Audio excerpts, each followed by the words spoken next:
La primera nave humana no explotó de inmediato.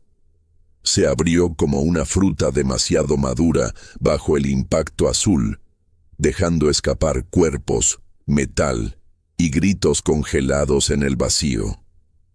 Desde la superficie nevada de la colonia minera, Elías vio cómo los restos ardían como estrellas moribundas sobre su hija, sobre las cúpulas, sobre todo lo que quedaba de la tierra en aquel rincón olvidado del espacio.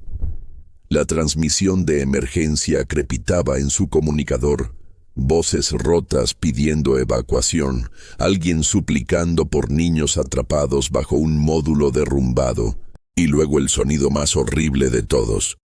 Silencio cortado por un mensaje alienígena, repetido en un tono sereno casi aburrido, informando que la especie humana había sido clasificada como recurso biológico prescindible. Elías apretó a su pequeña contra el pecho mientras el cielo se llenaba de fuego y pensó que el universo entero acababa de escupirlos. Los invasores descendieron después, figuras altas y esbeltas con ojos brillando como cristales fríos, caminando entre los escombros con la calma de quien pisa un jardín. No disparaban a todo, elegían. Marcaban humanos con pulsos de luz, cargaban a algunos, ejecutaban a otros como si evaluaran ganado. Elías fingió estar muerto bajo un panel retorcido, sintiendo la sangre tibia de un desconocido empapándole el cuello, oyendo el crujido de la nieve bajo los pasos alienígenas y el zumbido grave de sus armas. Cuando una de esas sombras se inclinó sobre su hija, que apenas respiraba bajo su chaqueta, Elías sintió algo romperse dentro. No un hueso, no un pensamiento, sino un límite. Esperó, contó el ritmo del zumbido, memorizó el patrón de sus movimientos. Los llamaban débiles. Pero los humanos llevaban milenios sobreviviendo a cosas que no tenían nombre. Esa noche, la colonia dejó de existir. Solo quedaron incendios bajos, viento, y Elías caminando entre cadáveres con su hija a la espalda, siguiendo un instinto más antiguo que el lenguaje. Encontró un túnel de mantenimiento que llevaba a las zonas exteriores, donde la nieve lo cubría todo como una sábana de hospital.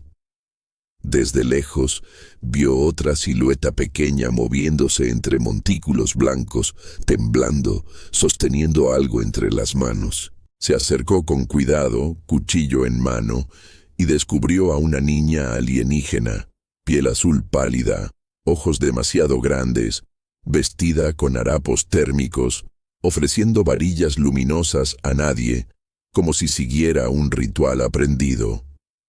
Cada vez que activaba una, la luz parpadeaba y se apagaba casi al instante bajo el frío extremo. Vendía fósforos que no calentaban, en un mundo donde ya no quedaba nadie para comprar. La niña lo miró, no con arrogancia, sino con un miedo animal que él reconoció. Dijo palabras que su traductor no captó, pero el gesto era claro. Intercambio, supervivencia. Elías pensó en la nave que había destruido su hogar, en los cuerpos de sus vecinos, en la voz que llamó prescindible a su especie. Pensó también en su hija dormida, en cómo su mano pequeña seguía aferrándose a su chaqueta, incluso inconsciente. El odio era un incendio perfecto, pero el amor era algo más antiguo, más peligroso. Bajó el cuchillo, se arrodilló despacio, respirando vapor, y le ofreció una manta térmica. La niña dudó, luego la tomó con manos que temblaban como alas rotas. Caminaron juntos por la tormenta, un hombre humano, su hija, y la niña alienígena que vendía fósforos en la nieve de un mundo conquistado. Elías no sabía por qué lo hacía, solo que cada paso era una decisión contra lo que los invasores esperaban de él. Encontraron refugio en un viejo módulo de carga semienterrado. Dentro, el aire olía a metal frío y a aceite viejo. Encendió un calentador de emergencia y la niña alienígena se acercó al calor con un suspiro que sonó demasiado humano. Su hija despertó, miró a la extraña y no gritó. Solo preguntó si también tenía frío. Los días siguientes fueron supervivencia pura. Patrullas alienígenas sobrevolaban la zona, sensores barriendo la nieve. Elías aprendió los ritmos de sus drones, los intervalos entre escaneos. La niña alienígena, que dijo llamarse Lyra según tradujo el dispositivo reparado, conocía cosas que él no. Frecuencias de comunicación, rutas de patrulla, zonas ciegas en los sensores. Había sido parte de una casta baja, explicó con gestos y palabras sueltas, criada para tareas menores, para vender, intercambiar, existir sin importar. Su especie dominaba, pero no todos dentro de ella dominaban nada. Una noche, un dron los detectó. Elías lo oyó antes de verlo, un zumbido agudo que le vibró en los dientes. Empujó a las niñas hacia un conducto estrecho y salió al exterior con una bengala térmica modificada. Corrió, atrayendo al dron, sintiendo la nieve cortarle la cara como vidrio. Cuando el disparo lo alcanzó, fue como si el mundo se volviera blanco y rojo a la vez. Cayó, rodó, pero activó la carga que había preparado con baterías viejas. El dron explotó en una lluvia de chispas que iluminaron la tormenta. Se arrastró de vuelta, sangrando, y encontró a su hija presionando su herida con manos pequeñas, mientras Lyra miraba con algo nuevo en los ojos. Comprensión.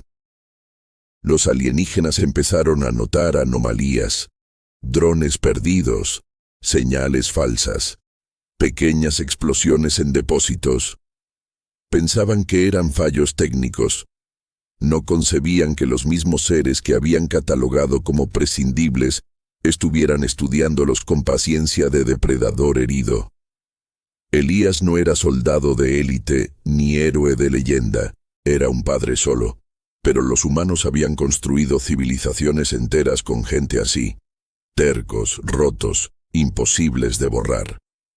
Lyra cambió también. Ya no ofrecía fósforos inútiles. Ayudaba a modificar dispositivos, a traducir códigos, a anticipar movimientos.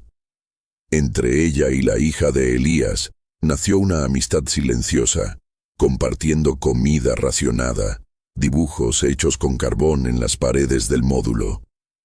A veces, Elías las observaba y sentía el peso del futuro, algo que los invasores jamás habían medido. La capacidad humana de incluir incluso a quien venía del lado del dolor. La venganza no llegó como una explosión única, sino como una cadena de decisiones pequeñas que se acumularon. Elías interceptó una transmisión clave usando datos de Lyra y logró desviar un convoy de suministros hacia una zona minada. Sabotearon un repetidor que dejó ciega a una patrulla entera. Otros humanos, dispersos, empezaron a notar la brecha, a seguir el ejemplo, a coordinarse. Donde los alienígenas veían ruido, estaban haciendo una red. Cuando finalmente localizaron el módulo, enviaron una unidad completa. Elías vio las luces acercarse y supo que no podían huir. Miró a su hija, a Lyra, y sintió el miedo como un animal en el pecho, pero también una calma extraña. Preparó el último plan. Las guió por un túnel hacia una salida trasera que Lyra conocía, mientras él se quedaba atrás con los explosivos reunidos durante semanas. Los alienígenas irrumpieron con armas brillando y él los recibió con el detonador en la mano y la respiración temblando. No gritó discursos. Solo pensó en su hija respirando en algún lugar más allá de la nieve, en una niña alienígena que vendía fósforos y ahora corría por su vida. Activó la carga. El módulo se convirtió en un sol breve bajo la tormenta. Lyra y la niña humana vieron la explosión desde una colina helada. El viento llevó el eco como un latido gigante. Lyra apretó la mano de su amiga humana y comprendió algo que su especie jamás había querido aprender: que los humanos no luchaban solo por territorio o recursos, sino por lazos invisibles que podían convertir a un solo padre en un ejército. Meses después, los informes alienígenas hablaban de la colonia perdida como un foco de resistencia anómala, un fenómeno difícil de modelar. No entendían por qué sus predicciones fallaban donde había humanos. No sabían que en algún lugar bajo las estrellas, dos niñas caminaban juntas por la nieve, una humana y una alienígena, llevando consigo la memoria de un hombre que eligió amar en medio del odio, y que esa elección era el arma más peligrosa que el universo había visto jamás. La explosión no solo destruyó el módulo, abrió algo, no en el suelo, no en el cielo, sino en las redes invisibles que unían las mentes de la especie de Lyra. Durante generaciones, su pueblo había estado conectado por un campo de resonancia cognitiva, una estructura que les permitía compartir datos, órdenes, patrones de conducta. No era empatía, era sincronización. Y cuando Elías murió detonando aquella carga, la onda de choque no fue solo térmica ni electromagnética, fue emocional, brutal, humana. El sacrificio, la decisión consciente de morir para que otros vivieran, generó un patrón que el campo alienígena no estaba diseñado para procesar. El acto de un solo humano entró como ruido en su sistema y se convirtió en una señal. Lyra cayó de rodillas en la nieve a kilómetros de allí, agarrándose la cabeza mientras la conexión latente de su especie se abría como una herida. No vio números ni datos. Vio a través de él. Elías sangrando, respirando con dificultad, pensando no en odio sino en su hija, en la niña que no era de su especie pero que ahora también era su responsabilidad. Ese recuerdo no era suyo, pero lo sentía como si lo hubiera vivido. Y no fue la única. Miles de alienígenas de castas bajas, operarios, técnicos, jóvenes soldados, sintieron la misma interferencia, un sentimiento que no tenía nombre en su idioma. Amor que desafía la lógica de supervivencia individual. Los altos comandantes lo notaron como una disrupción masiva, un fallo de red. Intentaron aislar nodos, cortar conexiones, suprimir la anomalía. Pero ya era tarde. La emoción humana, comprimida en el instante final de Elías, se había propagado como una infección conceptual. Algunos soldados dudaron al disparar. Técnicos omitieron reportes. Un piloto alteró una ruta de patrulla sin saber por qué, permitiendo que un grupo de humanos escapara por un valle que debía estar vigilado. No era rebelión organizada, era grieta interna. Mientras tanto, la hija de Elías y Lyra sobrevivían moviéndose entre ruinas y túneles. La niña humana ya no lloraba por su padre con gritos, sino con silencios largos que dolían más. Lyra no sabía cómo consolarla, pero se sentaba cerca, compartiendo calor, como había aprendido de él. Cada vez que activaba uno de sus antiguos fósforos luminosos, la niña humana cerraba los ojos y decía que parecía una estrella pequeña que no quería apagarse. Lyra empezó a guardar uno sin usar, como recuerdo. Un día, captaron una transmisión alienígena abierta por error. No eran órdenes de exterminio, era un debate. Voces tensas discutiendo la contaminación emocional humana, clasificándola como amenaza cognitiva. Decían que los humanos no eran peligrosos por su fuerza física ni su tecnología atrasada, sino porque sus decisiones no seguían patrones previsibles. Eran capaces de actuar contra su propio interés inmediato por razones abstractas, afectivas.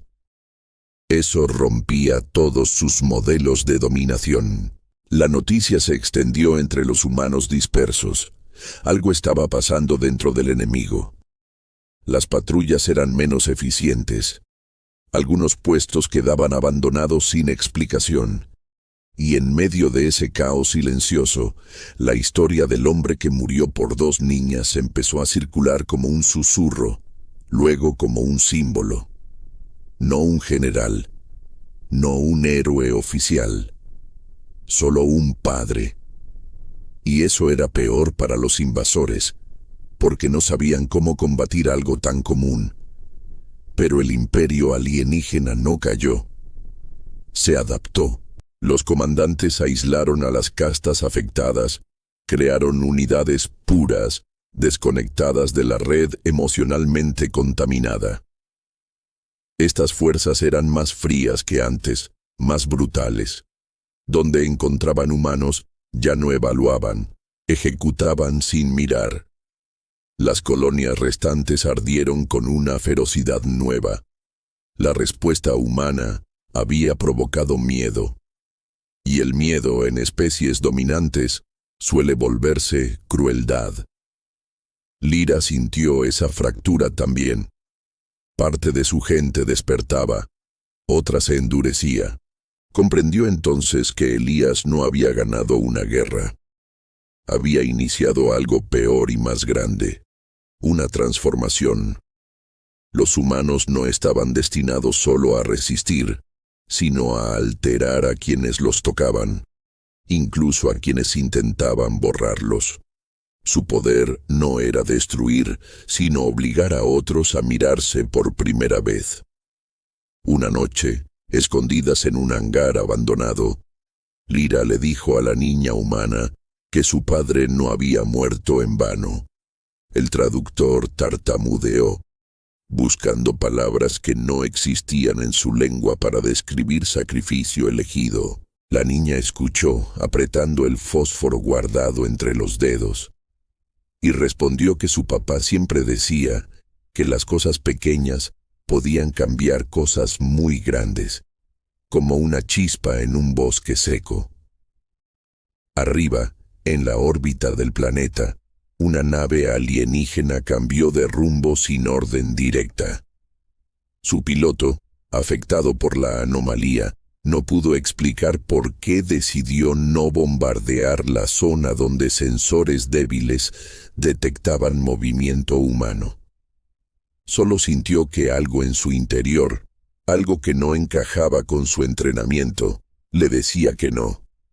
La guerra seguía, más peligrosa que nunca, pero ya no era solo un conflicto de armas. Era una infección de conciencia extendiéndose por una civilización que jamás había tenido que cuestionarse.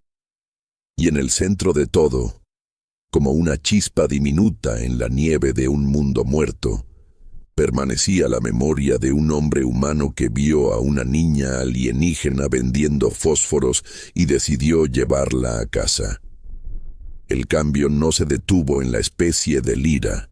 Empezó a alterar la estructura misma de su imperio. Durante generaciones, su sociedad había sido una maquinaria perfecta. Jerarquías rígidas, decisiones optimizadas, emociones reducidas a interferencias químicas. Pero la onda de Elías había introducido algo que no podía clasificarse como error de sistema, porque persistía incluso después de los reinicios, incluso en nodos aislados. Los alienígenas empezaron a experimentar lo que para los humanos era cotidiano, y para ellos, aterrador: conflicto interno. Algunos oficiales, al revisar grabaciones de ejecuciones humanas, comenzaron a sentir una incomodidad física. No era culpa. Ese concepto no existía en su cultura. Era disonancia. Una vibración constante entre lo que hacían y lo que algo nuevo en su interior decía que podían hacer distinto. Ese algo no provenía de su biología original. Era un eco importado, una huella de la mente humana infiltrada en su red cognitiva. Para controlar la contaminación, el alto núcleo emitió una orden extrema: aislar permanentemente a cualquier individuo que mostrara variabilidad emocional no funcional. Eso significaba internamiento, reprogramación, en muchos casos, eliminación. Las estaciones médicas se llenaron de alienígenas conectados a máquinas que intentaban purgar de sus mentes la anomalía humana. Pero cada supresión generaba otro problema: pérdida de creatividad táctica, errores de cálculo, decisiones excesivamente rígidas ante situaciones cambiantes. Mientras tanto, en los restos de la colonia, la hija de Elías y Lira seguían moviéndose entre ruinas y túneles, ahora acompañadas por otros humanos que habían encontrado la red de señales improvisadas. Pequeños grupos se unían, compartiendo recursos, información, historias. La niña humana empezó a contar la historia de su padre como si fuera un cuento, pero cada vez que lo hacía, los adultos escuchaban con una atención diferente, como si esas palabras no fueran solo memoria, sino dirección. Lira observaba cómo los humanos procesaban el dolor. Lloraban, gritaban, discutían, pero seguían juntos. No intentaban borrar lo ocurrido, lo incorporaban. Para su especie, eso era impensable. El sufrimiento se eliminaba o se ignoraba, nunca se transformaba en lazo. Y sin embargo, veía que esa práctica humana generaba algo que sus modelos estratégicos jamás habían previsto: cohesión bajo presión extrema. La respuesta alienígena se volvió más feroz. Un escuadrón puro, libre de influencia emocional, descendió sobre una de las bases humanas detectadas. El ataque fue rápido, devastador. Pero en medio del combate, un detalle inesperado surgió. Uno de los soldados puros vaciló al ver a una niña humana cubriendo con su cuerpo a un hermano menor. La vacilación duró menos de un segundo, pero bastó para que un humano activara un explosivo improvisado. El escuadrón perdió cohesión, y el ataque se convirtió en retirada desordenada. Ese segundo de duda se analizó luego en los centros de mando alienígenas. No encontraron causa genética ni error de programación. Lo clasificaron como interferencia persistente de patrón humano. El alto núcleo comenzó a considerar algo impensable.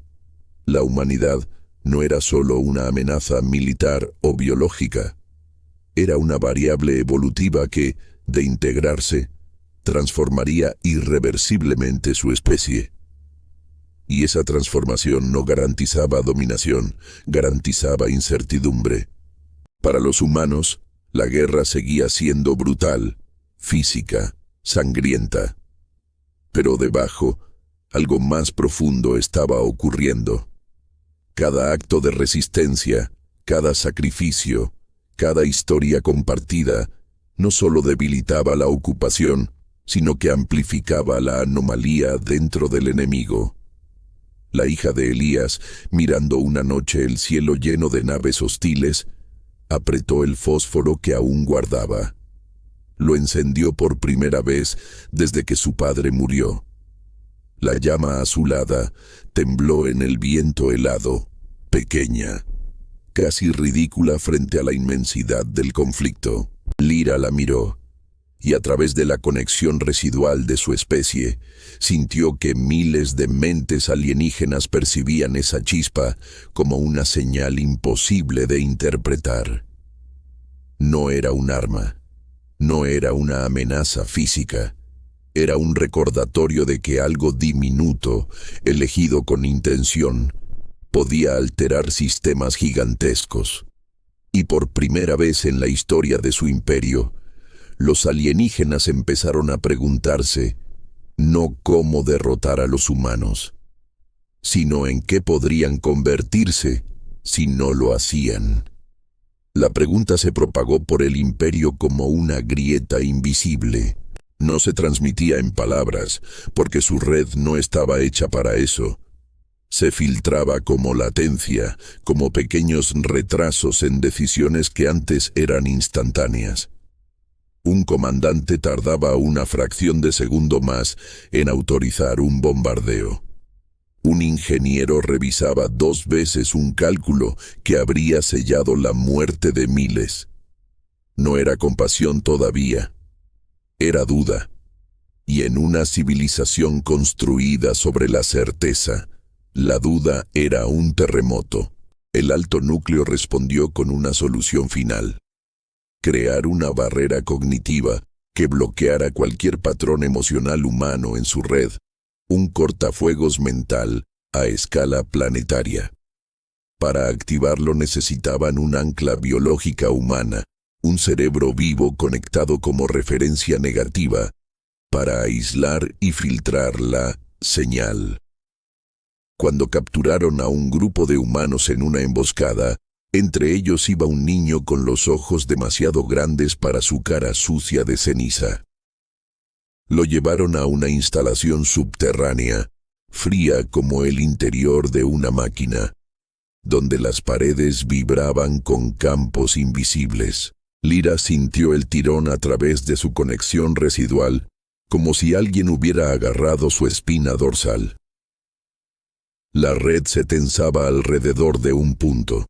Entendió lo que hacían antes de oír la transmisión interceptada.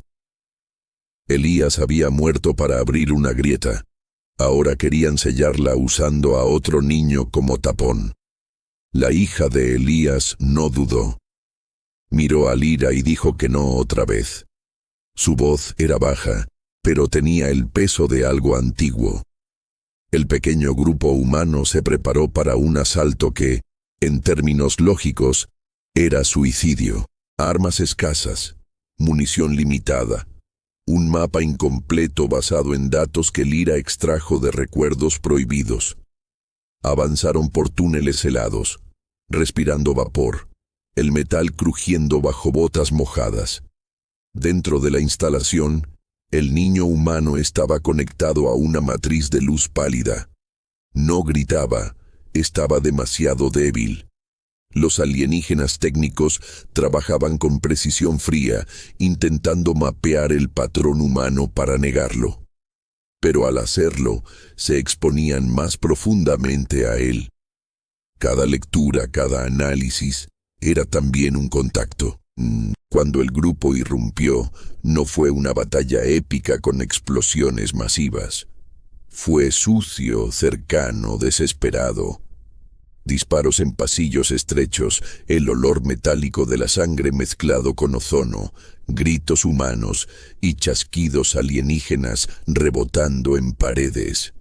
La hija de Elías vio al niño atado y algo dentro de ella se alineó con el recuerdo de su padre cayendo en la nieve. Corrió sin pensar, Lyra cubriéndola con un arma que había aprendido a usar por necesidad. Uno de los alienígenas puros se interpuso. Sus ojos eran cristales sin reflejo. Apuntó. Lyra disparó primero, pero no para matar. Apuntó al generador detrás de él. La explosión de chispas lanzó sombras y cortó la matriz por un segundo. Ese segundo bastó. La niña humana arrancó los cables del niño, quemándose las manos. Pero el daño ya estaba hecho. El patrón humano había sido forzado dentro de la red central durante minutos. Cuando la matriz colapsó, No se cerró una puerta, se abrió otra. La onda no fue de energía, sino de coherencia emocional comprimida, liberándose. Los alienígenas conectados a la red sintieron de golpe una avalancha de estados humanos. Miedo, dolor, amor, esperanza, duelo, no como datos, sino como experiencia cruda. Muchos cayeron, incapaces de procesarlo. Otros, los que ya estaban fisurados, encontraron en esa tormenta algo que resonaba con la anomalía que Elías había sembrado. El cortafuegos nunca se activó. En su lugar, la red se volvió inestable, llena de zonas donde la lógica pura ya no dominaba. Unidades enteras dejaron de responder a órdenes automáticas. Algunas se retiraron, otras se quedaron quietas, como si necesitaran tiempo para entender lo que sentían por primera vez. El alto núcleo declaró estado de emergencia cognitiva. Para ellos era el peor escenario imaginable. Una guerra que ya no se libraba solo con naves y armas, sino dentro de la arquitectura de su mente colectiva. La hija de Elías salió de la instalación cargando al niño rescatado, manos vendadas, rostro cubierto de hollín.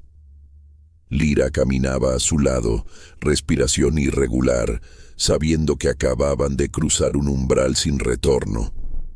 La humanidad no había vencido, ni siquiera había igualado fuerzas, pero había logrado algo que su especie jamás había considerado posible: convertir la propia mente del enemigo en campo de batalla.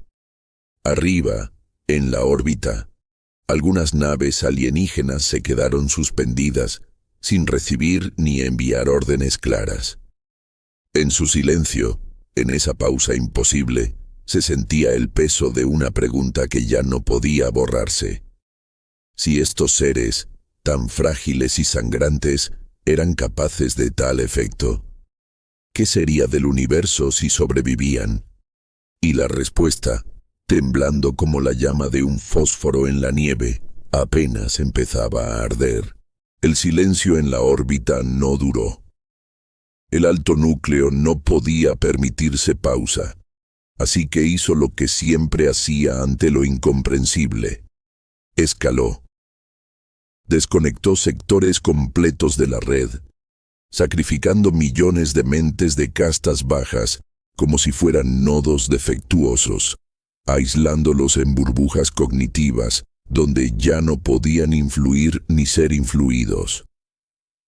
La orden se ejecutó con frialdad quirúrgica, pero el resultado no fue limpieza, fue fragmentación. Cada burbuja se convirtió en un pequeño mundo mental donde la anomalía humana evolucionaba sin control central, mutando, mezclándose con la biología alienígena. El imperio, que siempre había sido una sola mente extendida, comenzó a convertirse en muchas. Lyra sintió el corte como si le arrancaran miembros invisibles.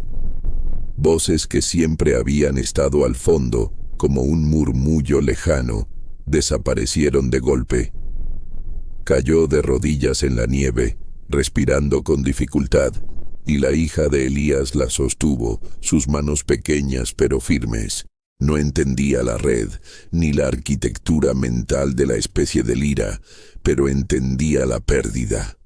La reconocía en los ojos de su amiga, como había visto la suya en el espejo desde la muerte de su padre. Los humanos aprovecharon la confusión.